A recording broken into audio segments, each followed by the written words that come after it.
I hadn't planned to sit down and write tonight. Not after the 5 p.m. deadline slipped by yesterday without a word. Not with search crews still trekking through the Catalina foothills at sunrise, sweeping every arroyo and dry wash for the 9th straight day. Not with the FBI continuing to comb through those unsettling Bitcoin ransom notes arriving in waves like recurring nightmares. And certainly not with Savannah Guthrie's voice from that second video still reverberating in my head. Steady, raw, resolute. Repeating, "We will pay," leaving millions of us frozen in suspended hope. But then the phone rang. It was 11:32 a.m. Eastern on Monday, February 10th, 2026. The call came from a source I've trusted since my earliest days covering network television. Someone who has spent decades in the same control rooms, the same late-night edit bays, the same quiet green rooms as Lester Holt. Lester spoke this morning, the source told me. Privately. But he spoke. And it's about Savannah and Nancy. You need to hear this. I stopped everything. What I'm about to recount isn't rumor wrapped in drama. It isn't anonymous gossip polished into analysis. It is a careful retelling of what Lester Holt. 66 years old, steady at the helm of NBC Nightly News, the man who has guided this country through pandemics, elections, wars, and national heartbreak with an unwavering cadence, shared this morning in an off-the-record gathering. He spoke to 5 people, no more, longtime colleagues. 2 friends from his early Chicago reporting days. They met in a quiet conference room at 30 Rockefeller Plaza. No phones face up, no note-taking, no PR handlers, no legal oversight. Just Lester, looking more worn than anyone has seen him in years. Finally voicing something he's carried silently for a long time. And what he said cuts directly to the heart of why Savannah is navigating this crisis the way she is. It explains the composure that feels almost otherworldly. The videos that feel structured even when they're vulnerable. The way she says, "We are ready to listen," as if negotiating a contract rather than pleading for her mother's life. Lester began slowly, choosing each word with care. "I've anchored through more heartbreak than I can count," he said. "I've interviewed families who lost everything. I've sat with mothers who buried their children. I've looked into cameras and delivered news that shattered lives. But watching Savannah these last 9 days, it's different. It's personal." He paused. "It's because I've known for years what most people don't. The invisible chain that has always linked her to Nancy. And that chain is both holding her upright right now and pulling her apart." He didn't jump straight into stories. He framed it as he always does, with context. Savannah didn't just inherit her ambition from Nancy, he said. She inherited a blueprint. A philosophy that says emotion is a luxury when things fall apart. That control equals survival. That strength is mandatory. Nancy didn't teach that with lectures. She embodied it. After losing her husband young, she didn't collapse publicly. She didn't ask for rescue. She raised 3 children with the discipline of a strategist planning a campaign. And Savannah, as the eldest, absorbed that doctrine fully. Lester leaned forward, lowering his voice to that familiar register he uses when delivering something weighty. "I first noticed it when she was still climbing at NBC, late 30s. Already a rising star, but not yet co-anchor. We were preparing for a major election night. Exhausting hours. High pressure. She got a call from home. Something involving her mom. A health scare. Not fatal, but serious enough to shake most people. She stepped out for 5 minutes, came back, sat down. I asked if she was okay. She smiled. That polished Savannah smile. And said, 'Mom would tell me to focus on the job.' So I'm focusing. No elaboration. No venting. Just forward motion." He let the silence linger. "That wasn't resilience," he said. "That was conditioning. Nancy hadn't raised a daughter who processed pain out loud. She raised a daughter who compartmentalized it, labeled it, shelved it until the work was done. And right now," Lester continued, "the work is bringing her mother home." He then traced the timeline of the past 9 days. Day 1. February 1st. The house empty.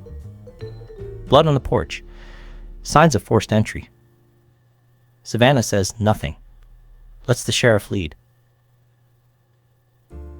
Day 2. The FBI joins. National headlines ignite. Still silence. Day 3. Bitcoin ransom notes surface. Media chaos. Still no public statement.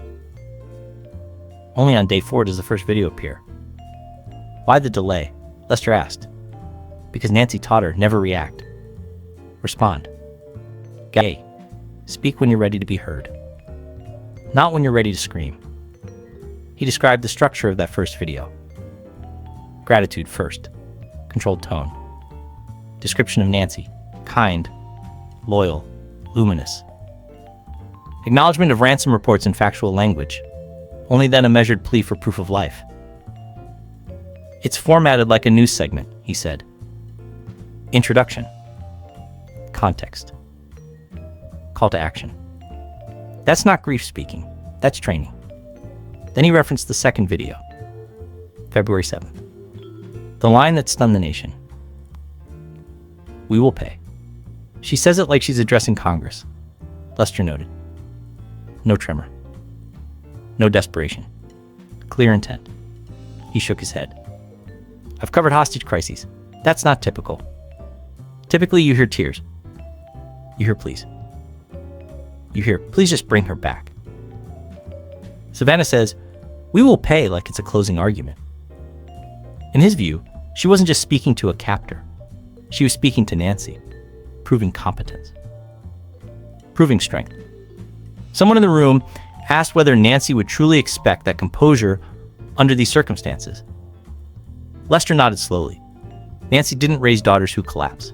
She raised daughters who solve. He shared a private memory from 2018, during Savannah's divorce. After a long day, she mentioned calling her mother. It's final, she told Nancy. And Nancy said, you're better than this. You move forward. You don't dwell. Savannah repeated those words with a genuine smile, as if receiving permission to continue breathing. That permission, Lester said quietly, is what she's still chasing. He circled back to the present. The silence after the missed deadline, the absence of new proof of life. She hasn't spoken publicly again, he noted, because Nancy's voice is still guiding her. Wait, gather facts. Don't rush. To outsiders, the quiet feels unbearable. But to Savannah, it's protocol. Lester added another layer. I've watched her parent her own kids. She's gentler with them. She lets them cry. She allows mistakes. I used to think that was simply good parenting. Now I see it as quiet defiance. She's giving them the softness she never received.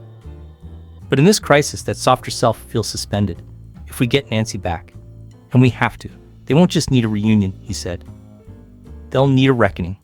A moment where Nancy says what she's never said. You don't have to be strong for me. He asked those present to keep his words confidential for now. Let investigators work. Let the family breathe. When this is over, he added softly, someone needs to tell the fuller truth. Not just about the abduction, but about the invisible one that shaped her entire life. Then he said something nearly whispered. I hope that truth sets her free. That was the essence of what Lester Holt shared that morning.